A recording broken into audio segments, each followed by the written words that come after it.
Yo. You're in the mix. The world's finest, man. DJ. It's the Big Rich Live on the Mic radio show on YouTube. Every Wednesday and Saturday evening. And we don't miss a beat. Oh my God. Shut the front door. What?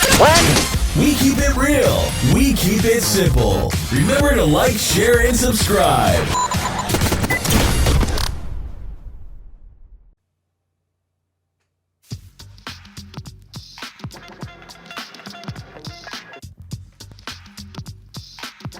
Yeah.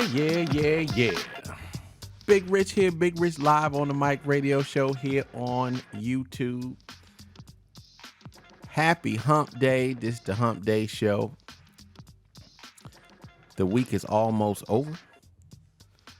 Hope that all your dreams come through and your goals are going according to plan. Hoping that yourself and your families are healthy and free of harm. Like I said, this is a Big Rich Live show here on YouTube, and I appreciate you tuning back in for the Hump Day show. Got a few things to discuss today, but like I always start out by giving our social media platforms, Twitter handles, capital B, capital R, live, that's right, capital B, capital R, live on the mic. Email address is bigrichliveonthemic@gmail.com. The website is the same, www.bigrichliveonthemic.com. Facebook page is facebook.com/bigrichliveonthemic, and our new Black Spot page is blackspot.com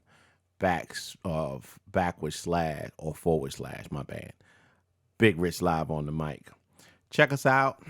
Like, share, and subscribe to this channel.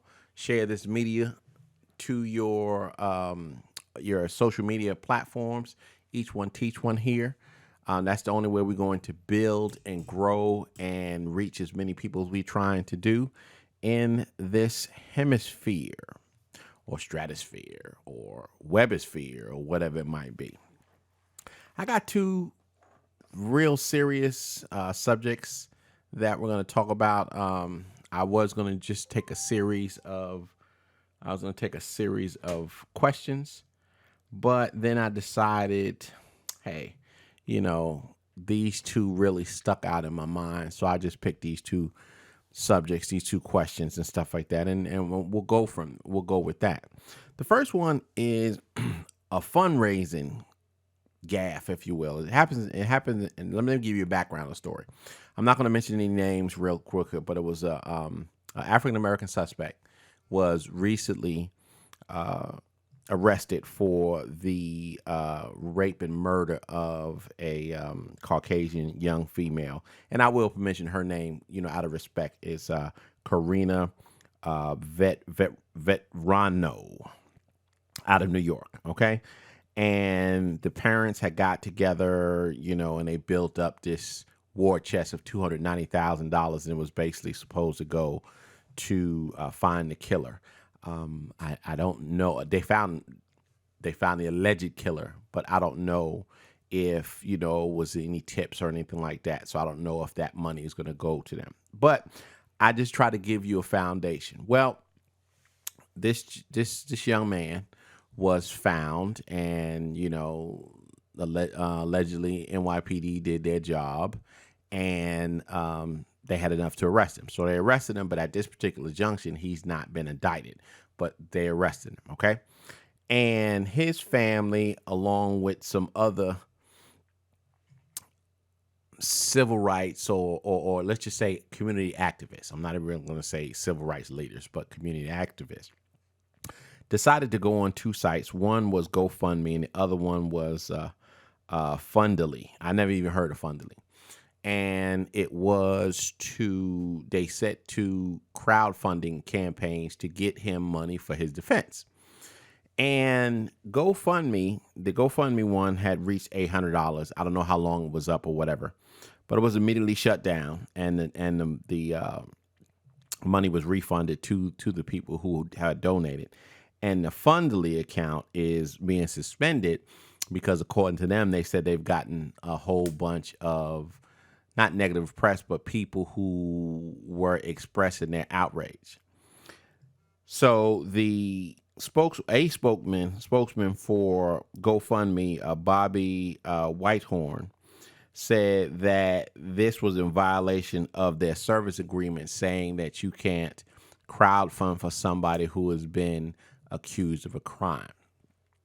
Well, you know, I don't like to curse, but I'm going to drop one right now. That's bullshit. Okay, what you're going with the premise that the justice system is fair.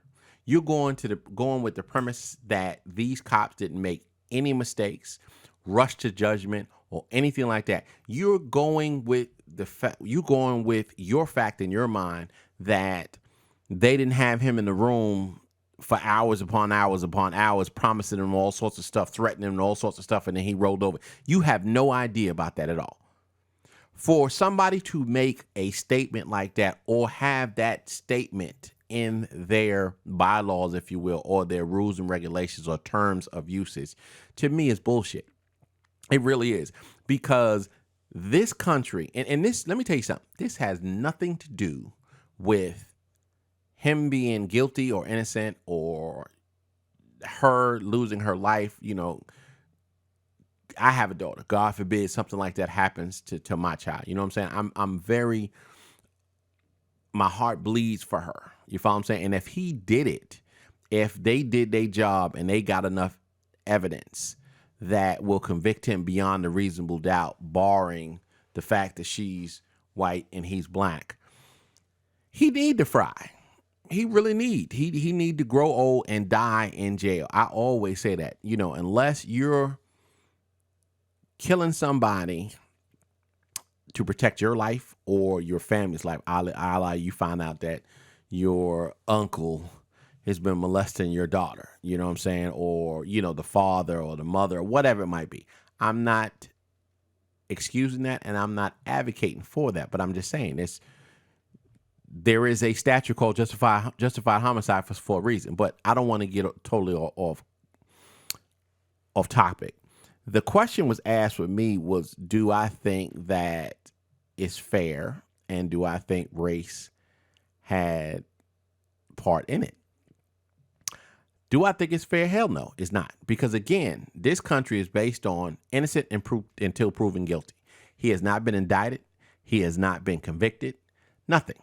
So I'm assuming is from an impoverished background. So, and he's fighting for his life. Let's just say he didn't do it. Let's just say that.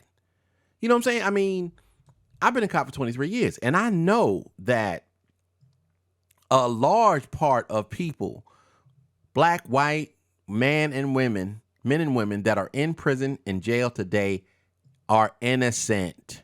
Period. They're just innocent. Poor legal representation, didn't have enough money, illiterate, didn't know what they were signing, was promised things, all of this type of stuff, right?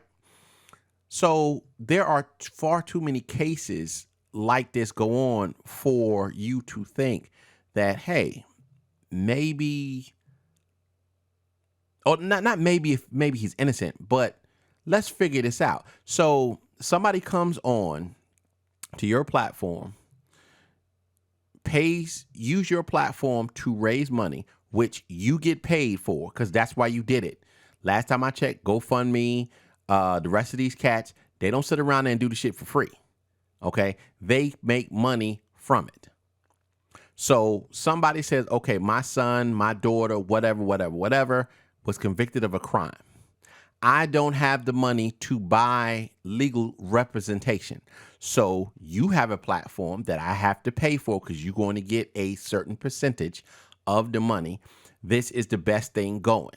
So I didn't put on there, and then you arbitrarily make this rule. And I'm not saying arbitrary like they made the rule now. One, I would like to know when it was put in place, because far be it for me to say, 5, 6, 7 years ago, something like that. I can't even remember the Trayvon Martin thing. But George Zimmerman was able to get almost $300,000 for his defense. And that is the sole reason. I'm sorry. Let me back that up. That's not the sole reason he got off. There was a lot of skullduggery and poor poor work on the prosecution.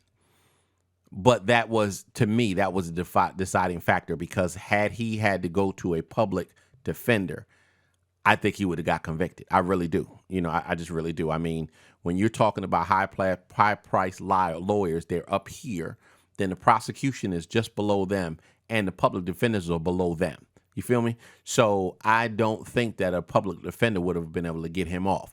But he was able to do that. Darren Wilson, his coward ass, he was able to amass almost $250,000 for his possible defense. Granted, he didn't have to go to trial because the prosecutor threw the case. I mean, we're not even going to go through that. But what I'm saying is this. How do you make a rule that you cannot crowdfund for somebody that's been convicted of, not even convicted, that has been accused of a crime, but they've not been convicted yet? You feel me? That makes no sense. I don't even think you should have that for people who have been convicted, because I would say, okay, you have like a Charles Manson and stuff like that,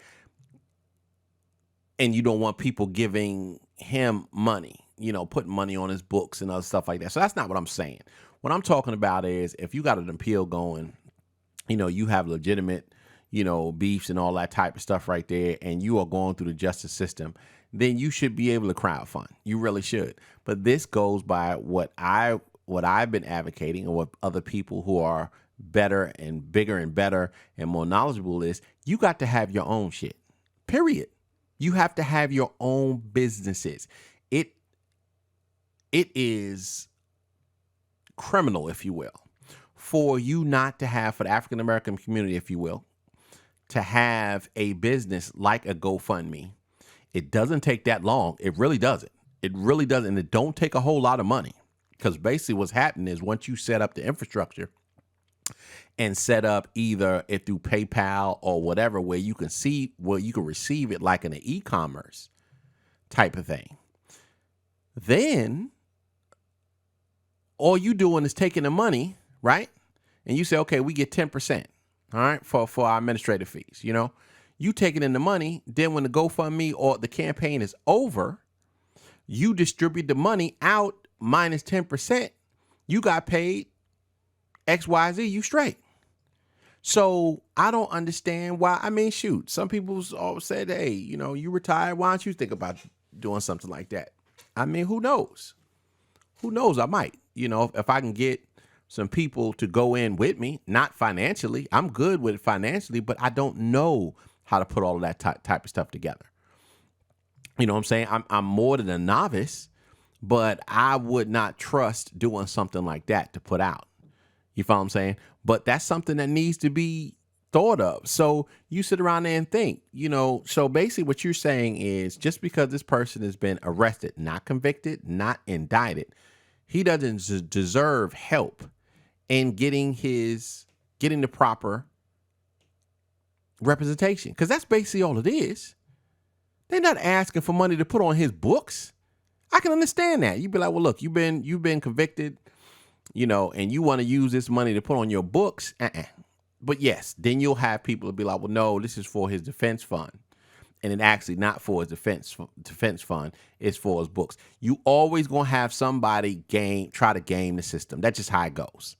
I don't care what it is. You're going to have people game the system. But what I say, this is bullshit, because again, like I said, this GoFundMe campaign is to build up a war chest so he can fight these crimes. Fight these charges. That's all that is. So I think GoFundMe is full of shit. I think that Fundely, whatever it is, they not too far behind it. And I just feel it's just arbitrary. It really is. Because like I said, if you in a system that is fair, that is colorblind, that is not monogamous, where you can have trust and faith in that the police are doing their job. And remember, I'm a former police officer. I'm very critical about my brethren when we do wrong. But I am a staunch advocate when I know that we do right. But I am not the type of person that'll sit around and say, okay, well, I used to be a cop, so, cops can do no wrong. Bullshit. I understand from the inside there are mistakes that we made. And I'm just saying mistakes. I'm not talking about the malicious crap that goes on. So what I'm saying is you can't throw the baby out with the bathwater and be like, okay, well, fine. I'm just going to put this whole thing out. I'm going to make this arbitrary decision and I'm going to put it in our rules and regulations, and it is what it is. But they can do stuff like that because it's their stuff. And you have to deal with it because you don't have your stuff. As many people, as many African-American, black and brown people who not only have money, but have the expertise to have stuff like that. Again, you say, okay, boom. Facebook came out with something, revolutionized, basically all but destroyed MySpace. Now you got Black Spot, you know what I'm saying, which is owned and operated by an African-American company. Okay, you got GoFundMe. Okay, well, fine. Why reinvent the wheel? Get together with a couple of your boys, hire you some people to put the foundation together, upload the site, make sure you're paying all the taxes that you need to pay, make sure you're doing all the fees, especially when you're talking about going across state lines and all of that type of stuff. Do all of that and have your own shit. Then you ain't got to worry about this ever happening again. So that's what I say about that. Last thing is, this was just funny. Michigan, just the other day, the state of Michigan State bans whiteboarding in dorm room doors after the N-word harassment.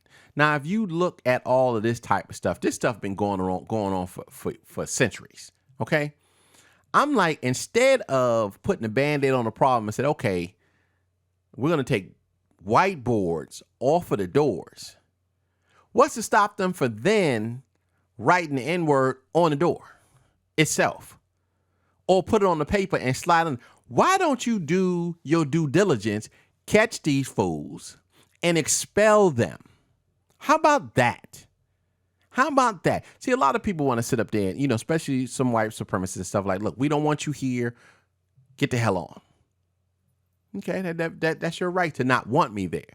But as long as my tax dollars are somehow paying for all this, even some private institutions get some type of tax cuts. You follow what I'm saying? They might not get like grants and stuff like that, but they still get kind of tax cuts. It's still somehow our money funneled into that. So I'm sorry, bruh. If you don't want me here, then you leave. Because the days of taxation without representation are gone. You follow what I'm saying? So stop putting the Band-Aid on the problem and deal with the problem. Find these fools because they dumb. That's the thing is, people, just imagine how ignorant you got to be to go to somebody else's door and write the N-word and other racist, homophobic, or disparaging remarks on their doors. I tell you what, if I catch somebody doing that, I'm beating the brakes off them. Period. That's all they need. They cowards. Cowards. These people who run up and they will do stuff and they will say stuff while they rolling, or they in a big group and they'll yell out the word. When you start kicking their ass, they'll roll over. They'll roll over, show their belly. They cowards. They cowards. So I'm glad somebody sent that to me. I don't know what you can do about that when you have a body that would rather parlay or not even deal with the, how would you say that? Not even deal with the symptoms of the problem. They just put a Band-Aid on there and say, here, here's take 2 Tylenol and call me in the morning. Do the right thing. The right thing is finding these clowns and expelling them. See, that's the thing is, you start expelling people on a massive level. Because this is what I'm saying. People are dying to get into college, right? So it's not like you sitting around there and say, well, dag, I need that bread. You know, if I throw out 1,000, I'm gonna be, please, there's 1,000 more ready to take their place. So when you start doing things on a massive level, it'll get through to them. We can't do this. So it's either expel them or catch them and beat the brakes off them. Either one of them will stop that type of cowardice, because that's exactly what it is. Just straight cowardice. So I'm glad you guys sent me both of these. That's the end of our show. I hope that, you know, we did a little bit for you and stuff like that as far as chopping up game. And Friday, we will be back for What's the Real Deal? I don't know what the subject is going to be on that yet. I'm not too sure. I got to see. I got like 4 or 5 things just burning to chop game on. So we'll see. And then we have our movie review show. And I will tell you what the movie review show will be The Accountant. Even though it's an older movie, it came out last year. It is awesome. Me and my wife saw it yesterday. It's just freaking awesome. So that's what the movie review show will be on Monday. So in the meantime, in between time, stay blessed, stay safe, stay woke, peace, and I'm out of here.